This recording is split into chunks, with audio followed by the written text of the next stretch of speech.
안녕하세요, 찰리브라입니다. 저는 코인 가격이 좀 많이 갑자기 떨어지기 시작하면 밤에 저녁에 잠을 되게 일찍 자고 새벽에 조금 일찍 일어나는 편이거든요. 그래서 어저께 밤에도 1시 반 정도에 일어났어요. 새벽 1시 반에 일어나요. 오히려 저는 새벽에 일찍 일어나는 게 아니라.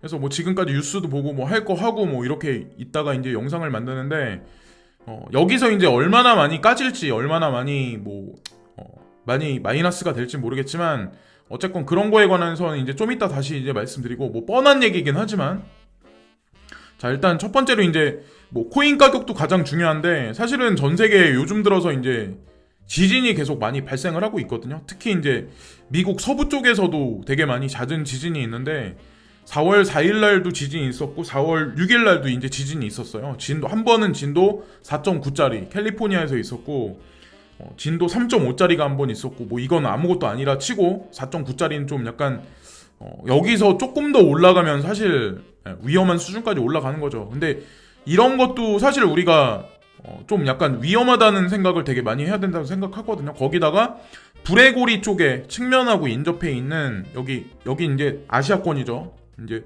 보면 여기 보면 대만하고 필리핀 쪽에 그쪽에 중간에 해상에서 진도 5.9짜리가 4월 11일 1시 44분에 이게 또 발생이 됐어요.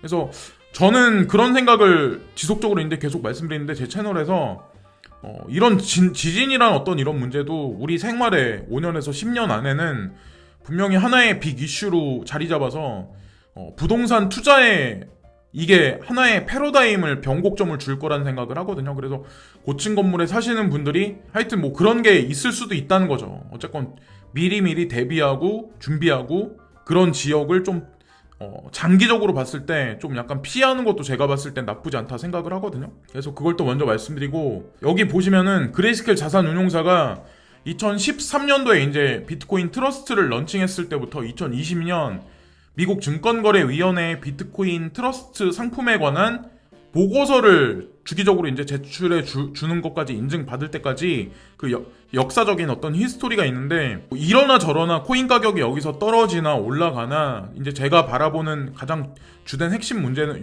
요점은 뭐냐면 얘네들은 2013년도부터 비트코인 상품을 만들었다는 얘기는 베리 실버트가 2013년 이전서부터 비트코인에 관해서 주목을 많이 했었고 모아왔다는 거를 우리가 어느 정도 유추할 수 있다고 저는 생각을 하거든요. 2013년도에 비트코인 가격이 $10 23센트였어요. 초반에.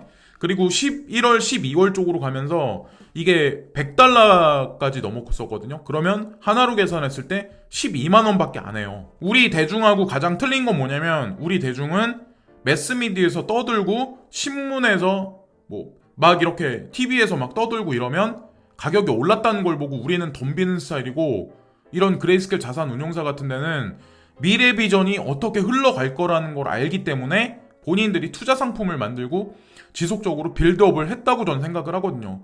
그러기 때문에 저는 이들의 인사이트를 믿기 때문에 저도 추종을 하는 거고 그나마 다른 자산에 투자하는 것보다 나쁘지 않겠다고 완전히 판단을 내려버린 거죠. 2013년도에 얘는 투자를 했으니까. 근데 중간에 뭐 지캐시라든가 이더리움 클래식이라든가 이더리움이라든가 코인 캐시라든가 뭐 라이트코인이라든가 XRP라든가 이런 상품도 중간에 막 출시를 많이 했었잖아요. 얘들도 마찬가지로 저는 미래 비전 어떤 그런 입장에서는 투자 입장에서는 전 분명히 이들도 가격이 얘네가 2013년도부터 지금까지 이제 어떤 그 수익률로 봤을 때 되게 많이 올라간 거잖아요. 비트코인 하나만 따졌을 때도. 나머지도 분명히 그렇게 어느 순간에 갈 거라고 생각을 하거든요. 우리는 뭐 당장 오르기를 바라긴 하지만 어쨌든 이게 분명히 뭐 ETF가 되건 뭐 어쨌건 그런 투자 상품이 분명히 될 거라 생각하고 우리 대중 심리를 딱 이렇게 볼 수 있는 어떤 그 하나의 문장이 있는데 누가 이런 걸 올려놓으니까 이제 그레이스케일 자산운용사 이걸 올려놓으니까 밑에다가 비트코인 캐시가 스캠 코인이라는 어떤 그런 의구심이 증폭되고 있는데 왜 당신들은 비트코인 캐시를 홀딩하고 있냐 지속적으로 이렇게 막 반박하는 질문을 해요. 그러니까 이분은 비트코인 캐시 투자하셔가지고 이제 돈을 잃으셨나 보죠. 근데 저는 그런 생각하거든요. 이러나 저러나 의미가 없다는 거죠. 2013년도에 투자 상품을 만들 정도면 이미 때 2020년에 가격이 어느 정도 될 거라는 걸 이들은 알고 있었기 때문에 누가 뭐라고 하건 어쨌든 진행을 시키고 있는 거고, 이들 뒤에 백그라운드에 금융 카르텔이 분명히 포진해 있을 거라고 저는 이제 생각을 하거든요. 어떻게 2011년도 12년도에 비트코인 이 암호자산 시장이 이렇게 가격이 많이 올라갈 수 있을 거라는 걸 어떻게 알았을까요? 12,000원짜리 코인이 어떻게 지금 하나로 따졌을 때 600만 원이 넘을 거라는 걸 어떻게 알 수 있었을까요? 우리 개인들은 그거를 상상이나 할 수 있었을까요? 저는 아니라고 생각하거든요. 메셀인가는 어떤 그 암호자산 시장의 리서칭 회사거든요. 그러니까 뭐 블록폴리오나 이런데 데이터를 제공해주고 이런 회사인데, 리플에서 나온 자료 같다 뭐 트윗을 날리더라고요. 제가 그래서 이게 눈에 띄어가지고 이제 저도 좀 가지고 리플 코인을 좀 가지고 있어가지고 봐서 이제 말씀드리는데, 투자자분들도 분명히 계시니까 이제 말씀드리려고 하는데, 리플사가 가장 많은 코인을 시장에 내다 팔았을 때가 2019년 2쿼터 때래요. 여기 나온 도표대로 나와 있는 것 같이. 그러니까 하나는 이제 야광색으로 있는 거는 기관 투자가들, 그리고 나머지 이제 파란색으로 막대 그래프에 있는 거는 그냥 시장에 내다 판 건데, 지금 가격이 안 올라간다 이제 블레임하시는 분들이 아마 되게 많으실 텐데, 저는 이제 그런 생각을 하거든요. 2017년도에 있었던 어떤 급등장을 바라보시면서 그런 희망회로를 돌리면서 지금 시장 자체를 바라보니까 오히려 더 기대심이 너무 크니까 오히려 그렇다고 생각하지, 저 같은 경우는 희망회로를 물론 뭐 전체 코인에 관해서 뭐 비트코인, 이더리움, 뭐 호라이젠, 뭐 오미세고, 비트코인 캐시, 뭐 지캐시 막 이런 여러 가지 코인들의 희망회로를 돌리긴 하지만, 궁극적으로 이제 저는 그런 생각을 하거든요. 리플 코인만 2017년 말과 같은 그런 패턴의 그래프가 나오진 않을 거다. 다른 코인, 비트코인도 그렇게 갑자기 급작스럽게 올라간 적이 있었고, 또 지키시도 마찬가지, 이더리움도 마찬가지로 뭐 퍼센트를 따지면은 리플만큼 그렇게 막 급등한 적은 아니지만 어쨌건 그들도 그렇게 많이 급등한 적이 있었어요. 다 차별적으로. 제가 2016년부터 지금까지 이 시장에 있으면서 이제 제가 눈으로 지켜봐온 바로는. 근데 제가 이제 드리고 싶은 말씀은, 리플코인에 관해서 블레임하자 이런 말씀을 드리려고 하는 게 아니라, 한 발 떨어져가지고 그러니까 좀 약간 관망하는 마음으로 보시면서 리플코인 같은 경우 투자를 진행하셔야지, 2017년 그래프를 가져와가지고 이게 뭐 언제 급등할 거야, 언제부터 이게 이렇게 보시기보다 좀 한 발 물러나서 올라가면 올라가나 보다 이렇게 보시는 게 낫다는 거죠. 차라리 그거를 사람이, 저는 예측할 수 없다고 생각을 하거든요. 특히나 이렇게 시장이 불안한 상황에서 과도한 희망회로는 결국에 정신건강에 더 해로울 수가 있으니까, 저는 이제 그렇게 생각을 해요. 다른 코인도 다 마찬가지로 이제 그런 식으로 저는 보고 있고, 그리고 폴로니엑스 거래소에서 지금 보면 마틱이라는 어떤 이 코인이 있는데, 이거를 비트코인 그리고 트론하고 USDT의 페어에서 이거를 상장을 시켰다. 근데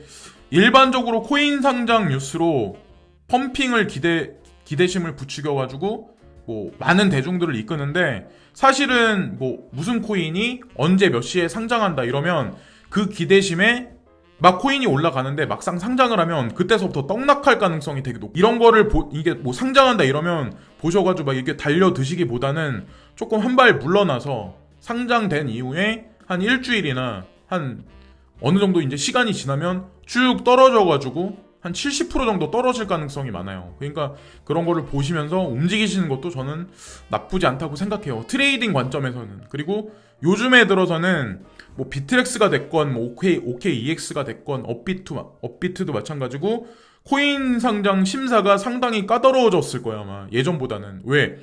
만약에 진짜 알트코인들을 사람들이 취급도 안 해주는데, 거의 대세가 거의 비트코인 사모으자 이런 어떤 그런 마인드인데, 여기서 섣부른 말 같지도 않은 알트코인을 상장시키면 과연 거래소 입장은 뭐가 될까요? 과일 상점으로 따졌을 때 썩은 과일을 파는 거나 다름없는데. 그래서 요 근래에 이제 상장하는 코인들은 예전에 이제 실체가 없는 그런 코인들이 아니라는 거죠. 그런 것도 보시면서 이제 조사를 하셔야 된다고 이제 생각을 하고, 그레스켈 자산운용사에서 이제 반감기가 곧 도래하잖아요. 32일 남았나 아마 그랬을 거예요. 그래서 비트코인 하빙에 관해서 본인들이 생각하는 그 관점에 관해서 이제 보고서를 냈는데, 이 사람들이 이제 하는 얘기가 뭐냐면, 우리 모두 다가 아마 똑같은 생각을 하지만, 자, 이 사람들이 이제 뭐라고 생각하냐 하면, 우리가 이번 달에 수조 달러의 새로운 미국 달러가 유통되는 것을 볼 때 알 수 있듯이 중앙은행은 더 많은 통화를 인쇄할 수 있지만 유통에 들어갈 비트코인의 총량은 2100만 개로 제한이 됩니다. 자, 원래 처음에 설계된 게 2100만 개라는 거를 다 아실 거예요. 그리고 현재 시중에 유통되는 게 1800만 개입니다. 그럼 나머지 남은 게 300만 개밖에 안 돼요. 300만 개가 이제 서서히 시중에 채굴돼가지고 뿌려지기 시작을 하는 거죠. 그리고 2012년 첫 번째 비트코인 이제 반감기가 도래했을 때 처음에 채굴했을 때 그때는 이제 채굴하면 50비트였는데 지금은 그때는 이제 25블럭으로 25비트로 줄었었고 처음 반감기 때 그 이후에 25에서 12.5로 줄고 이번에 2020년 5월 13일인가 아마 그럴 거예요. 5월 10 며칠인가? 그때 반감기가 오는 거는 이제 6점 몇 개로 줄겠죠. 12.5에서 더 이제 거기서 이제 반으로 줄겠죠. 그러면서 수요와 공급인데 수요가 지속적으로 이제 늘어나고 있기 때문에 결국엔 가격이 올라갈 수밖에 없다. 이제 그런 피상적인 얘기인데 이제 그런 얘기를 하는 거죠. 아래 차트에서 첫 번째와 두 번째 반감기 이벤트 후에 1년 동안의 비트코인 가격이 각각 처음에는 81배 그리고 두 번째 반감기 땐 3배가 상승한 것을 볼 수가 있습니다. 어쨌건 이러나 저러나 어쨌건 지속적으로 상승은 해왔다. 이런 거에 관해서 이제 주장을 피는 거죠. 근데 특이점이 뭐냐면 실제로 2012년도 반감기 있었을 때 그 이후에 상승폭이 그렇게 많이 크진 않았어요. 그러니까 반감기가 있고 나서 1년이 지났을 때 1년 지나서 그 다음 해의 초반에 보면은 그때서부터 가격이 되게 많이 올랐었거든요. 12개월 지난 게 아니라. 근데 두 번째 반감기 때도 마찬가지고 저 이제 2016년도 여기 보면 이제 7월 달에 반감기가 있었는데 제가 2월 달부터 이제 본격적으로 매수하기 시작을 했으니까 2월 달부터 매수를 했는데 이때도 마찬가지로 7월 달 이후에 가격이 막 이렇게 급격하게 오르지 않았어요. 근데 이때도 마찬가지로 2017년도 5월 달이구나. 5월 달부터 가격이 막 이렇게 되게 많이 상승을 하기 시작했었거든요. 그러면서 이제 무슨 일이 벌어졌더 막 2만 달러 때까지 올라갔었죠. 그래서 이번 반감기도 마찬가지로 비트코인 캐시가 이번에 보여준 것 같이 어쩌면 그런 일이 벌어질 수도 있지 않을까. 그래서 여름 정도? 한 2, 3개월 지난 후에 어느 정도 가격 형성이 다시 올라가지 않을까. 그래서 지금 섣부르게 투자를 진행한다기보다 현금 가지고 계신 분들 같은 경우는 조금 약간 대비 차원에서 좀 준비하시는 게 낫다고 판단을 해요. 그리고 다가오는 어떤 하빙의 어떤 이 이벤트가 비트코인 가격에 미치는 영향을 예측하는 것은 불가능하지만 역사적으로 이러한 제가격 매력적인 투자 기회를 창출했습니다. 결과적으로 비트코인에 대해 더 많이 배우고 포트폴리오에 비트코인이 할 수 있는 역할을 고려하는 것이 좋습니다. 뭐 특이사항에 특이한 어떤 그런 내용은 없어요. 근데 사실적으로 어떤 일이 있었다 이제 그런 얘기를 하는 거죠. 그리고 이 차트를 보시면 이 그래프를 보시면 아시겠지만 누가 이게 정리를 해놨는데 예전에 이제 2012년도에 50개에서 25개로 줄어들었고 채굴량이 12.5개로 줄어들고 6.25개로 줄어들 거다. 향후에 6.25개로 줄어드는데 이제 중요한 건 가격이 어떻게 됐었냐는 거죠. 2012년도 11월 28일에는 12달러 22센트였다. 근데 정확히 여기서부터 4년이 지났을 때 비트코인이 얼마냐? 657달러 61센트였다는 거죠. 그러면 지금은 얼마예요? 2016년도 7월 9일날 657달러인데 지금은 2020년 아직 반감기가 안 됐긴 하지만 지금 6,000달러가 넘었잖아요. 그러면 지금 6,000달러 넘죠. 그럼 여기서 4년이 2024년에는 그럼 과연 얼마가 돼 있을까요? 그냥 여기다가 그냥 최소로 잡아서 그냥 곱하기 10만 할게요. 그럼 지금 6,000달러 넘죠. 그럼 6만 달러가 넘어갈 거란 얘긴데 아무리 최소 못 잡아도. 그래서 어쨌건 가장 중요한 건 크게 손해보는 장사는 아니라는 거죠. 지금 가격대가 많이 떨어져 있기 때문에 여기서 물론 더 떨어져서 이게 뭐 5,000불 때까지 떨어질지는 모르겠지만 어쨌건 제가 보는 측면도 그래요. 이게 그냥 설계돼서 2012년도에 뭐 2009년도에 이게 그냥 탄생했다 이런 생각은 전 안 하고 있거든요. 분명히 금융카르텔하고 분명히 현재 이제 돌아가는 최종의 어떤 그 마지막 열차, 마지막 어떤 그 횡단을 하고 있는 그 통화 시스템의 위기, 그쪽으로 가고 있는 어떤 그런 거에 대한 보완책으로 등장했다고 이제 저는 확신하거든요. 자, 그리고 비트코인 시세에 관해서 이제 말씀드리면 8,000달러 선을 결국에 이제 뚫지를 못하면 올라도 결국 큰 하락은 온다. 그리고 나서 반등하기 시작을 할 거다라고 이제 생각을 하거든요. 근데 사람들은 그런 차트를 되게 말씀들을 많이 하시잖아요. 6,900달러를 지지하면 7,200달러까지 갈 거야. 근데 그거는 단기적 관점에서 이제 말씀들을 하시는 거고, 사실은 중기적 관점에서도 사실은 8,000달러를 강력하게 뚫지 못하면 결국에는 단기적 관점은 다 의미가 없는 거거든요. 그래서 어쨌건 가장 중요한 노선은 8,000달러를 언제 진짜 잘 뚫느냐. 근데 시간이 조금 더 걸릴 거다라고 이제 생각을 하시면서 시장에 대응하시고 약간 관망하시는 마음으로 보시는 게 낫다고 이제 생각을 하고, 또 하나 이제 가장 중요한 게 이 비트코인 어떤 이 트랜잭션, 이 이동선을 보면 비트코인이 어디서 어디로 옮겨갔다는 걸 우리가 알 수 있거든요. 근데 여기 보면 비트코인이 14만 6,500개가 이동이 됐어요. 지난 새벽에. 사람들이 요즘에 이거 갖다 말이 되게 많아요. 이게 시장에 풀려서, 점진적으로 풀려서 폭락을 연출하는 게 아닐까. 이게 10,000개가 아니잖아요. 14만 6,500개면 큰 손 중에도 진짜 엄청난 큰 손이거든요. 그러니까 10,000개 갖다도 시장을 어떻게 쥐락펴락 할 수 있는데 14만 6,500개면 이거 엄청난 양이거든요, 진짜. 이게 만약에 알트코인 시장에 들어가면 어떤 일이 발생될까요? 근데 지금 시장 상황에 그럴 일은 없고, 이게 투자되거나 이런 건 아닐 텐데, 분명히. 이게 만약에 덤핑 물량으로 작용을 한다면 어떻게 될까요? 그래서 어쨌건 불안감이 계속 증폭되고 있는 현재의 시점이라는 거죠. 그래서 여러 가지 어떤 그 동태를 이제 떨어지기 시작하면 잘 살피면서 대응을 해야 되는 어떤 그런 시점인 건 분명히 맞고, 2009년도 때 이제 비트코인이라는 게 이제 탄생이 되는데, 2009년도에 G7이 껴있는 FED, 그리고 유럽 중앙은행, 그리고 뱅크 오브 재팬, 뱅크 오브 잉글랜드, 뱅크 오브 카나다가 있는데, 이 나라들이 예전에 이제 밸런스 시트가 있으면 총 부채 비율이 0.27 트릴리온이었어요. 근데 요 근래 지난 몇 년서부터 지금까지 2020년까지 빚이 늘어난 게 여기 화살표로 제가 이렇게 써놨는데 2009년 때보다 5배가 증가했어요. 밸런스 시트가. 이 얘기가 뜻하는 거는 갑자기 그래프가 이렇게 치솟았다는 얘기는 정상이 사실 아니란 얘기예요. 이게 과연 그러니까 스테이블하게 있던 이런 그래프가 갑자기 치솟았을 때 이게 과연 우리가 정상으로 이 시장이 돌아간다고 볼 수 있을까요? 과연 미국은 FED에서 과연 언제까지 양적 완화를 지속적으로 할 수 있을까요? 정크펀드를 사들인다.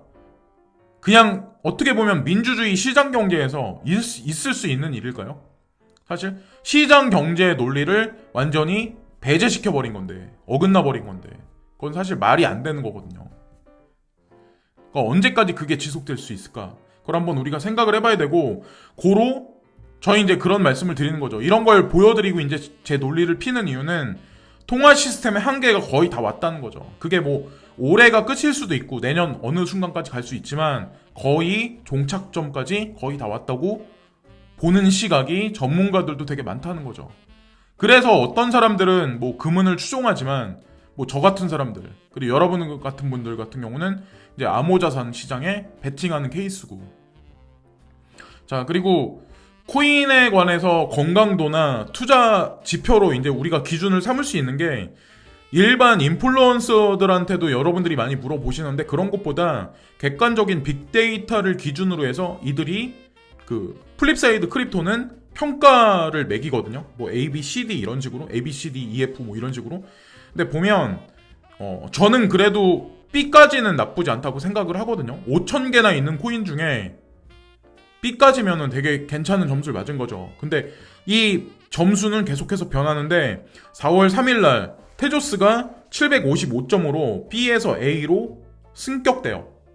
그러니까 테조스가 어떤 코인이라는 거 아마 여러분들 이미 아실 거예요. 투자할 만한 값어치도 있고 코인베이스 측에서도 스테이킹 서비스를 진행할 정도면 이미 시장의 검증이 끝난 코인이에요. 더 이상 이거는 얘기할 필요도 없고, 스트리머 다타라고 있는데 얘도 C에서 B로 승급됐고, 크립토닷컴 CRO 같은 경우도 C에서 B로 승격됐어요. 지금 시장 상황이 이래도 일을 열심히 하고 있는 코인들이죠. 자, 그리고 여기도 보면 오미세고 코인 776점으로 B에서 A로 다시 점수가 올라갔고, 제네시스, GX체인 C에서 B로, 그리고 어떤 거는 509점 F에서 C로 이제 올라갔죠. 근데 제가 이런 걸 보여드린 이유는 개인이 평가하는 것보다 낫다고 생각하기 때문에 이제 보여드리는 거고, 플립사이드 크립토닷컴에 들어가셔가지고 내가 투자하고 있는 코인이 과연 A, B, C, D, E, F 중에 과연 어떤 걸까? 한번 체크를 한번 해보시는 것도 제가 보기엔 나쁘지 않을 거라고 이제 생각을 합니다. 누누이 계속 이제 말씀드리지만 이 사안 같은 경우는, 그리고 여기 보시면 마이클 제이 케이시라는 분이 있는데 이분이 코인데스크 CEO예요. 대표인 분이에요. 근데 이분이 직접 본인이 칼럼을 기고를 하셨거든요. 근데 기고를 했는데 여기 보시면 베리 실버트랑 디지털 커런시 그룹이 나와 있죠. 이 사람들이 좋아요를 여기다 눌렀어요. 그 본인들도 어차피 코인데스크에 투자를 계속 진행하고 있어요. 얘네도 마찬가지로 그 예전에 이제 제가 보여드린 적이 있는데, 어쨌건 관심 있으신 분은 코인데스크 코리아가 아니라 코인데스크닷컴에 들어가셔가지고 이 칼럼을 보시면 조금이나마 지금 현재 경제가 돌아가는 거랑, 지금 뭐 현금이 지금 중요한 시기이긴 하지만 현금이 결국에는 값어치를 엄청나게 잃어버릴 거다, 불에다 타버릴 거다, 이런 극단적인 표현까지 이분이 쓰셨더라고요. 그리고 주기적으로 본인이 칼럼을 기재하겠다, 코인데스크에, 그런 얘기도 이제 쓰셨는데, 어쨌건 그런 거를 다 읽어보시는 것도 제가 보기에는 투자 진행하시는데 나쁘지 않을 거라고 이제 판단합니다. 그것도 참고하시라는 의미에서 그냥 마지막으로 여기다 이제 올려놨어요. 자, 그래서 코인 텔레그래프도 많이 보시고 코인데스크도 많이 보시고, 어쨌건 가장 오래된 어떤 매스 미디어니까 이 암호화폐 생태계 중에는 뭐 가장 믿을 수 있는 어떤 그런 매체이기도 하고, 사실은 객관적 어떤 그런 뭐 주관적 입장이 들어갈 수도 있지만, 뭐 DCG 그룹이나 이런데, 그래서 어쨌건 오늘 뭐